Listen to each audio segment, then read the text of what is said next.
Começando mais um programa Ico Thomas Show.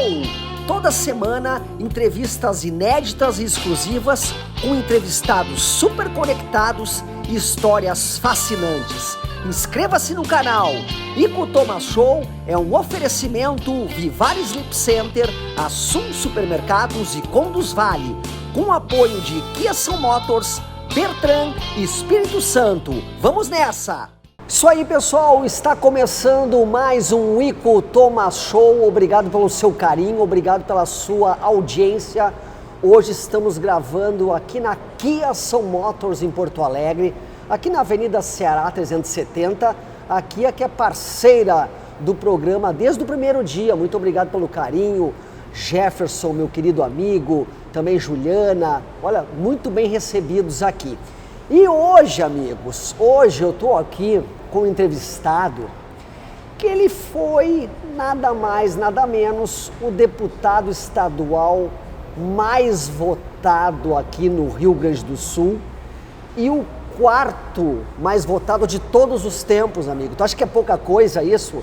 Está aqui ao meu lado o Gustavo Vitorino, que fez 112.919 votos. Vitorino, obrigado. Você me tirou um voto. Hã? Eu me tirou um voto aqui. Protesto. O Vitorino, primeiro, obrigado por ter vindo. Eu que agradeço. Igor. Parabéns pela votação. E tu imaginava isto tudo aqui, Vitorino? Não. Parabéns, viu? Olha aí, não, antes de mais nada, obrigado pela oportunidade de participar do seu programa. Para mim é uma alegria sobre todos os aspectos. Obrigado. Primeiro que eu sou um admirador seu, eu sou fã da forma como você sempre conduziu os programas e como falta bom humor, como falta sorriso hoje na comunicação. E você sempre teve essa marca registrada. Então eu me sinto um privilegiado de estar participando de um programa de um cara que eu tenho uma profunda admiração. Muito obrigado, é recíproco, viu? Mas, Ico, assim, ó, 112.920 votos é uma coisa que realmente me assustou. Me assustou porque eu fiz um trabalho, eu fui para a rua para fazer campanha, literalmente, fiz uma campanha zoológica, tirei foto com um cachorro, com um gato, com um periquito e o que faltava que era cavalo. Quinta-feira antes da eleição eu tirei. Um rapaz vinha a cavalo, eu estava distribuindo ele parou o cavalo, desceu. E vamos tirar uma foto com ele, pode tirar com o Pingo, de claro, eu, ele e o Pingo no meio. Sensacional. Então, assim, uma campanha zoológica também. Mas conversei muito nas associações comerciais e industriais, com empresários, colhi muitos dos anseios, das necessidades. Mas conversei muito com as pessoas e eu acho que isso é que tem sido o diferencial até agora, que explica em parte a minha campanha. Eu fui muito para a rua, eu conversei muito com as pessoas e isso é uma coisa importante. Você ouvir as pessoas, todos têm um pleito, um anseio, todos têm algo que eles querem melhorar. E acho que cabe a um parlamentar exatamente isso. Quando você dá ouvido a essas pessoas, ou melhor, você dá a voz a essas pessoas, você está dando a oportunidade de elas se manifestarem. Então, assim, eu fiz uma campanha com pouco dinheiro, meu voto foi o segundo ou terceiro mais barato, ou seja, eu fui dos que menos gastou, deputado eleito que menos gastou, mas teve muito coração na minha campanha. Tinha esperança, entrei na campanha pela mão do deputado Zulco, que disse, vamos passar por essa experiência. Não gosto de acomodação, estava muito acomodado, meu escritório de advocacia, rádio, TV, dar uma sacudida na vida. E fui para o desafio. Aprendi muito, continuo aprendendo e tenho certeza vou aprender mais. Mas esse desafio acabou despertando em mim uma coisa interessante, que é a vontade de entender até aquele que é o oposto, o outro lado. Porque eu ouvi também de muita gente queixa, reclamação das minhas posturas no rádio e na TV. Todo mundo sabe, eu sou um conservador de direita, defendo pautas conservadoras de direita. E na campanha eu defendi essas pautas, que são importantes e que são inerentes a mim desde que eu estou no rádio e na televisão. Eu vou fazer 50 anos de comunicação. Eu comecei há 50 anos atrás na Rádio Cinderela, lá de Campo Bom. E de lá para cá, você vai evoluindo, mas sempre tive uma postura bem racional em relação à política e à ideologia. Confesso que não esperava, não tinha como esperar isso. Eu tinha a esperança, faltavam 15 dias para a eleição, eu digo, olha, a receptividade está sendo muito boa, a chance de eu ser eleito é boa, são 55 vagas. Abriu a votação, eu já abri em 11º. Tinha 3, 4%, eu estava em 7º. Eu digo, o que está acontecendo aqui? Quando chegou a 10%, eu estava em 4º colocado. Aí os que estavam à frente de mim eram votos regionais. Por exemplo, o deputado Pepe Vargas, a região dele é Caxias e região. Eu pensei, eu digo, ele vai desintegrar daqui por diante, assim como os demais, regionais de Pelotas, Santa Maria, porque o meu voto estava sendo orgânico. E esse voto orgânico é que acabou consolidando. Bom, quando chegou a 15%, eu estava em segundo, ali pelos 30% assumi o primeiro lugar e não perdi mais, só fui abrindo. E tu acompanhou onde ali a apuração? O início da apuração eu estava em casa. Eu disse, eu quero ficar quieto, porque eu posso ser uma grande decepção para os amigos, para as pessoas que me ajudaram. Um momento teu ali, né? Estava em casa. Um momento meu, eu quero ficar em oração. Isso. Eu trouxe um rosário de Jerusalém, eu tive em 2019 em Israel. Eu trouxe um rosário, coloquei na minha mão, me cobri com a bandeira do Brasil e estava quieto. Quando chegou a 2%, o pessoal do comitê do senador Mourão e do deputado Zucco me ligaram.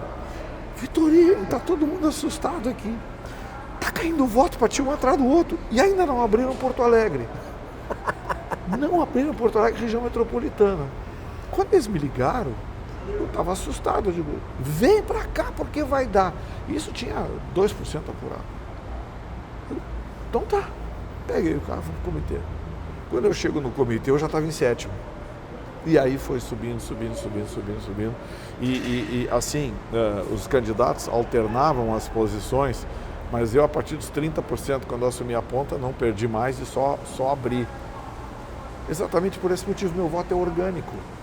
Embora eu tenha tido uma grande concentração, né, aqui em Porto Alegre, mas a região metropolitana, a segunda cidade que mais me votou foi Canoas, Gravataí, Esteio, Alvorada. Essas cidades votaram muito em mim.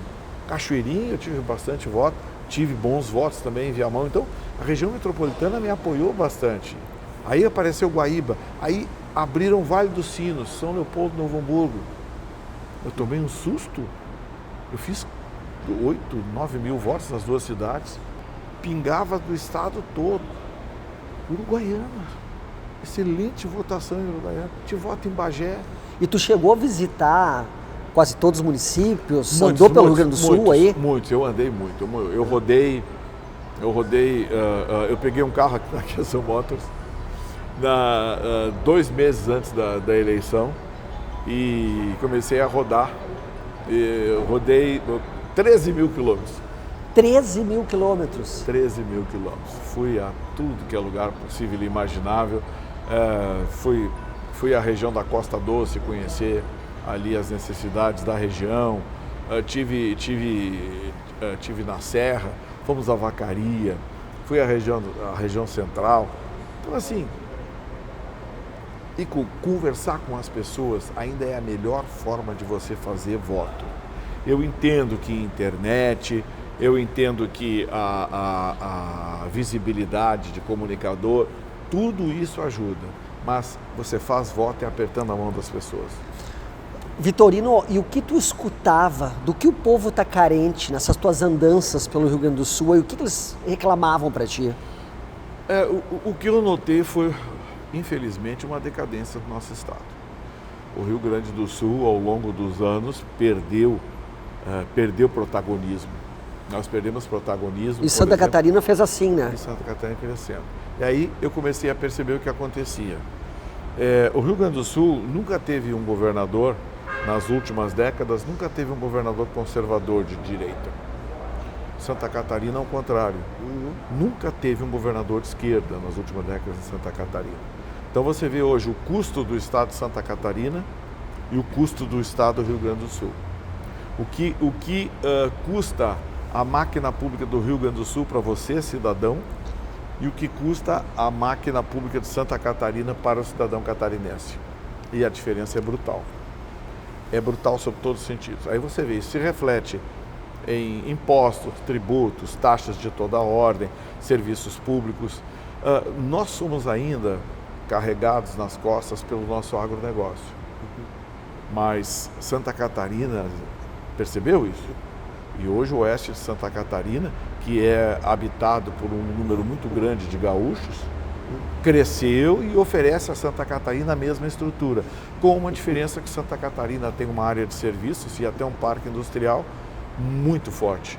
Um exemplo disso, Santa Catarina tem 6 portos oceânicos, nós temos um. Então, o que eu mais ouvia do empresariado, das pessoas de classe média, era isso. A gente perdeu o protagonismo, nós afundamos. Essa ilusão de que o Rio Grande do Sul tem as contas em dia, isso não existe. Nós somos um estado extremamente deficitário, com gravíssimos problemas. A gente tem um IP praticamente falido e tem quase 1 milhão ou 1 milhão de pessoas que dependem do IP. Alguém tem que olhar para essas pessoas, alguém tem que olhar para o IP. Então a principal reclamação é essa. Claro, tem muita reclamação regional, por exemplo, a região do Aparato da Serra, que é uma região linda, maravilhosa, cinematográfica. Tem um grande número de projetos de turismo para lá, mas aí trava na mesa de um burocrata lá que, né, acha que porque passou num concurso pode trancar a economia de uma região inteira, meio ambiente, vigilância sanitária, falta o certificado dos Vingadores da Liga da Justiça, Estamos recebendo hoje aqui no Ico Thomas Show Gustavo Vitorino, deputado estadual mais votado no Rio Grande do Sul, com 112.919. Cutucou 113 mil, né, Vitorino? Não, 920, não me tira um voto. Você tá 920? 920. Eu tô tirando um voto desde o início da entrevista. É o meu que tu não contou.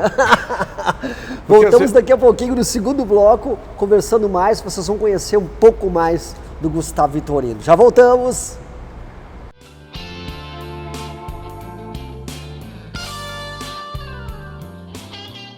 Estamos de volta com o Ico Thomas Show, hoje gravando aqui direto da Kia São Motors, na Avenida Ceará 370.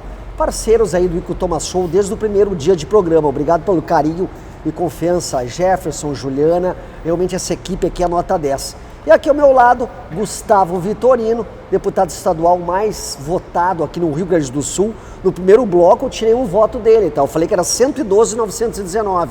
É 112.920, amigos. Vitorino, essa votação realmente maravilhosa.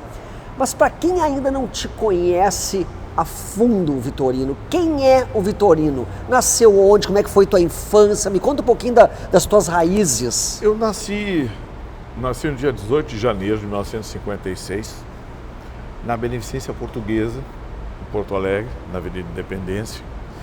E segundo a minha mãe, foi o dia mais lindo da vida dela, porque chovia muito e tinha sol, um sol forte. Ela disse que eram pingos grandes, pingos enormes e a luz do sol refletia nos pingos. Mas que lindo isso, Vitorino. Foi o dia mais lindo da minha vida, segundo a minha mãe. Muito legal. Bom, aí depois começou a reclamação. Você nasceu chorando, continuou chorando a primeira semana, um mês depois ainda estava chorando, ou seja, você chorou 3 meses. Meu filho, nada falava tão alto quanto a certeza de que você ia ocupar um microfone, porque foram 3 meses de choro, você era um chato. Vitorino já botando a boca no trombone desde cedo. Desde cedo. Foi muito legal, muito cedo. A minha família foi morar em Alvorada, meu pai tinha uma pequena chacrinha ali, a gente foi morar em Alvorada. E eu vivi em Alvorada até os 16, 17 anos. Aí quando passei no vestibular, vim para Porto Alegre, fui morar sozinho com 17 anos. E moro sozinho até hoje. Foi muito legal, porque o morar sozinho é um aprendizado, né? Fiquei 26 anos fora do Rio Grande do Sul, aos 24 anos eu saí do Rio Grande do Sul, fui morar no Rio de Janeiro, depois tive um tempo em Chicago, tive um tempo em Frankfurt, na Alemanha, voltei para o Rio de Janeiro, até que há 16 anos atrás, 17 anos atrás, voltei para Porto Alegre, fui para a Rede Pampa e estou lá até hoje. Sempre buscando desafios, sabe? Eu gosto muito de desafios eu tenho essa inquietação natural. Porque eu acho que a vida do homem é um pensamento antigo, mas verdadeiro. A vida do homem é um andar de bicicleta. Se você para, você cai. Quantas vezes você já ouviu? O meu tio era um homem vigoroso, trabalhava, enfim, aí se aposentou, aí ficou doente, não sei o que, e morreu. É verdade. Então assim, eu quero morrer trabalhando, eu quero trabalhar até o último dia da minha vida. O que eu vou fazer, eu não sei. Porque tinha uma frase maravilhosa do meu pai, ele dizia para mim: meu filho, se você quer ser um homem reconhecido e aplaudido, faça uma coisa bem feita. Mas se você quer encostar a cabeça no travesseiro e dormir pro resto da tua vida, aprenda a fazer muitas coisas. E eu me dediquei a isso. Eu sou advogado, tenho formação na área de sistemas também, sou jornalista, radialista, fui fotógrafo da revista Ele e Ela um tempo. O meu chefe era o Pedro Jacques, que é um gaúcho aqui, que foi da Assembleia, hoje está aposentado. Se estiver assistindo, Pedrinho, saudade. Lá eu trabalhei na Rede Manchete um tempo, e na Ele e Ela, às vezes eu substituía os fotógrafos que às vezes faziam fotos de mulher pelada. Mas que barbaridade! Isso, tinha uma historinha na minha vida. Mas a Ele e Ela era uma revista, na época era os nus assim, educadinhos. Artístico, né? no artístico. Não era heavy metal, hoje é punk, né? Ô Vitorino, só fazer um adendo rapidamente. Sabe quem foi meu professor? Só para consertar aqui. Guaraci Andrade. O Guaraci! Guaraci foi o cara que me ensinou fotografia. Ele era fotógrafo da Zero Hora e eu trabalhava na assessoria da direção com o Dr. Wilson Rocha Miller, que era o assessor direto do seu Maurício Silatsky. Então, trabalhava praticamente com o seu Maurício, com o seu Jaime, com o seu Dr. Fernando Ernesto Correia, trabalhava com eles. Eu tinha muita curiosidade de fotografia. E o Guaraci é um craque. Craque da fotografia. É um craque da fotografia. Aí até que ele disse: não, eu vou te ensinar. Aí comprei máquina, comprei lente, na época aquelas coisas todas. E o Guaraci que me ensinou a fotografar, e eu acabei desse jeito.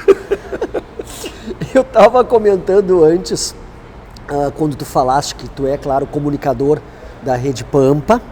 Tu sabe que o meu primeiro estágio como jornalista, minha primeira experiência em comunicação, eu fui estagiário do Gilberto Simões Pires no programa Pampa Boa Noite. Olha só. Eu era estagiário dele lá na Pampa. Então, meu primeiro emprego foi na Pampa. A Pampa tem essa característica. A Pampa forma muitos profissionais. Sim, né? Eu lembro. Então, assim, a Pampa é uma empresa que abre muita perspectiva para jovens e a maioria... Eu tô arriscando em dizer uma coisa para você. Praticamente todas as grandes emissoras de rádio e de televisão aqui do Rio Grande do Sul tem alguém que saiu da Pampa, que passou pela Pampa. Sim, com certeza. Porque a Pampa tem essa característica. Ela utiliza muitos estagiários, ela forma muitos profissionais. E isso é legal, né? É uma referência. Porque tem empresa aí que nem procura mais profissionais, eles vão lá e tiram da Pampa, que já está pronto. Eu gostei muito, foi onde eu aprendi a gostar de política também, porque o programa se chamava Pampa Boa Noite e iam os políticos. Então todo dia eu fazia a produção e convidava os políticos para ir lá debater sobre os assuntos da pauta do dia. Então foi muito legal mesmo. Lembro como se fosse hoje meu estágio na Pampa. O Giba é um grande cara, eu gosto muito do Giba, o Gilberto Simões Pires, meu amigo. A gente faz parte de um grupo de WhatsApp de jornalistas, mas só aqueles veteranos. Todo mundo ali tem que ter cabelo branco ou não ter cabelo, senão não entra naquele grupo, é uma condição. É um grupo, o Clube de Opinião de Porto Alegre. Que é legal, muito legal isso aí. E é bom porque a gente fala muito do jornalismo de ontem, né, Ico? E como o jornalismo mudou, eu digo isso com dor no coração, como mudou para pior. Mudou para pior. Eu lembro quando eu fazia, Vitorino, estágio, eu tinha vontade de fazer um trabalho bem feito e ser efetivado. Hoje em dia ninguém tá mais nem aí, ninguém quer saber de trabalhar, de ser efetivado. Não deu aqui, vou para lá. Quando a gente era há anos atrás, tu tinha orgulho de fazer bem feito e querer ser efetivado na empresa. Falta aquela sede, né? Falta aquela sede. O jornalismo hoje se tornou muito burocrático. Eu acho que a tecnologia que facilitou o acesso à informação tornou o jornalista preguiçoso. Nós somos da época do ir pra rua com um caderninho. Nossa, como eu fui lá pro pronto-socorro de madrugada, eu e um fotógrafo lá, olhar a gente esfaqueada, baleada. Ô Vitorino, agora, janeiro começa, né, o teu mandato. E o que tu pensa em fazer, assim, a primeira coisa que tu quer fazer, ou que tu tá pensando em agitar, que projeto que tu pensa? Eu tenho uma série de propostas já entabuladas, e pelo menos 2 projetos de lei prontos. Estavam encaminhados, coisas e tal, mas aí com a eleição eu sentei o computador e vou dar um acabamento final nisso aqui. Parece que a diplomação é entre o dia 15 e o dia 20 de dezembro. A partir dali eu já sou deputado, já estou sob os efeitos da lei. Mas a posse é no dia 31 de janeiro. Portanto, eu vou sentar na Assembleia Legislativa no dia 1º de fevereiro. Eu tenho algumas propostas, tenho algumas ideias para serem levadas adiante. Mas tem algumas coisas que são urgentes, Rico, e que as pessoas não sabem e que elas não tomam conhecimento. E eu falei numa delas aqui. A situação do IP é desesperadora. Os serviços de atendimento do IP estão sendo reduzidos, os hospitais estão deixando de atender. A situação do IP é desesperadora. E me preocupa muito porque é quase 1 milhão de pessoas que dependem do IP. O IP parar seria uma tragédia social no Rio Grande do Sul. E ninguém está olhando para isso. Estão preocupados com sei que, privatização do Banrisul e privatização da CE. Gente, existe coisa mais importante. E salvar o IP é salvar vidas. Salvar vidas. Então eu tenho uma preocupação muito grande. Outra ideia é, seja qual for o governador, todo mundo sabe, o meu partido é coligado com o partido do candidato Onyx Lorenzoni, que na minha opinião vai ser o governador do Rio Grande do Sul, é conservador de direita, portanto meu diálogo com ele seria muito mais fácil. Já com o Eduardo Leite seria improvável, porque eu sempre reprovei na mídia o comportamento e a conduta do governador. Deixar bem claro, o gestor, o cidadão, não tenho nada contra ele. Aliás, ninguém tem nada contra o seu Eduardo Leite em termos éticos, morais, né? Se tem contra ele é a má gestão. Para mim ele geriu mal, conduziu mal, enfim, é uma questão de opinião pessoal. Mas seja lá qual for o governador, é preciso a gente começar a pensar no exemplo que está vindo de Brasília. Você já notou que quanto mais o presidente Bolsonaro reduz o imposto, mais ele arrecada? A curva de Laffer é certamente o mais importante tópico de economia estudado naquela faculdade. O que vai fazer a economia, a primeira coisa que aprende, olha, existe uma capacidade contributiva no tecido social. Se você estourar essa capacidade contributiva, você vai arrecadar menos e vai criar insegurança jurídica. Não se deram conta no Brasil e ao longo do tempo, governadores irresponsáveis e inconsequentes, governos irresponsáveis e inconsequentes foram enterrando, desrespeitando a curva de Laffer, enterrando a mão no bolso do cidadão. Resultado, aumentava o imposto, aumenta o imposto, cada vez arrecada menos. O país tinha déficit. Hoje o país está no azul, o país tem superávit e reduzindo imposto. Aí alguém se pergunta, qual é o milagre? Não tem milagre. Não tem milagre.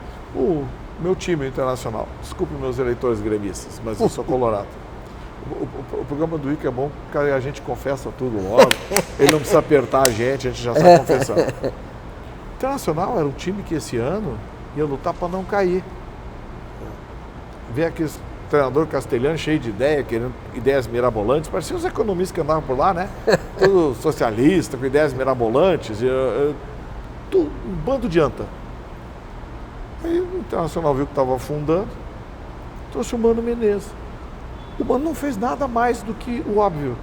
Botou o lateral na lateral, botou o atacante no ataque, botou o meio-campista no meio-campo e botou o goleiro no gol. Foi isso que o Paulo Guedes fez. O Paulo Guedes não inventou a roda.